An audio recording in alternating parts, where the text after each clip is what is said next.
Hello दोस्तों, मेरे channel पर पहली बार आए हैं तो सब्सक्राइब करें और कहानी अच्छा लगे तो लाइक और कमेंट करें।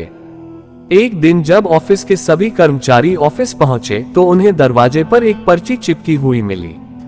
उस पर लिखा था, कल उस इंसान की मौत हो गई जो कंपनी में आपकी प्रगति में बाधक था। उसे श्रद्धांजलि देने के लिए सेमिनार हॉल में एक सभा आयोजित की गई है।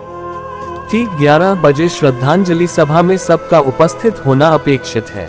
अपने एक सहकर्मी की मौत की खबर पढ़कर पहले तो सभी दुखी हुए, लेकिन कुछ देर बाद उन सब में ये जिज्ञासा उत्पन्न होने लगी कि आखिर वह कौन था जो उनकी और कंपनी की प्रगति में बाधक था। 11 बजे सेमिनार हॉल में कर्मचारियों का आना प्रारंभ हो गया। धीरे धीरे वहां इतनी भीड़ जमा हो गई कि उसे नियंत्रित करने के लिए सिक्योरिटी गार्ड की व्यवस्था करनी पड़ी। लोगों का आना लगातार जारी था। जैसे जैसे लोगों की भीड़ बढ़ती जा रही थी, सेमिनार हॉल में हलचल भी बढ़ती जा रही थी। सबके दिमाग में बस यही चल रहा था, आखिर वो कौन था जो कंपनी में मेरी प्रगति पर लगाम लगाने पर तुला हुआ था।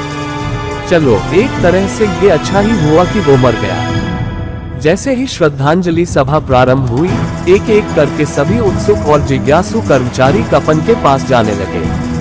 करीब पहुंचकर जैसे ही वे कफन के अंदर झांकते, उनका चेहरा फका पड़ जाता, मानो उन्हें सदमा सा लग गया हो। उस कफन के अंदर एक दर्पण रखा हुआ था। जो भी उसमें झांक कर देखता, उसे उसमें अपना ही अक्स नजर आता।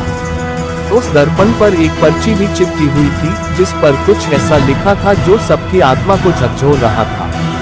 केवल एक ही इंसान आपकी प्रगति में बाधक है और वो आप खुद है।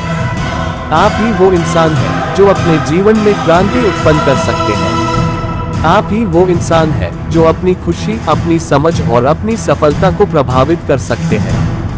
आप ही वो इंसान है जो अपनी खुद की मदद कर सकते हैं। आपका जीवन नहीं बदलता जब आपका बॉस बदल जाता है। आपका जीवन नहीं बदलता जब आपके दोस्त बदल जाते हैं। आपका जीवन नहीं बदलता जब आपके पार्टनर या साथी बदल जाते हैं।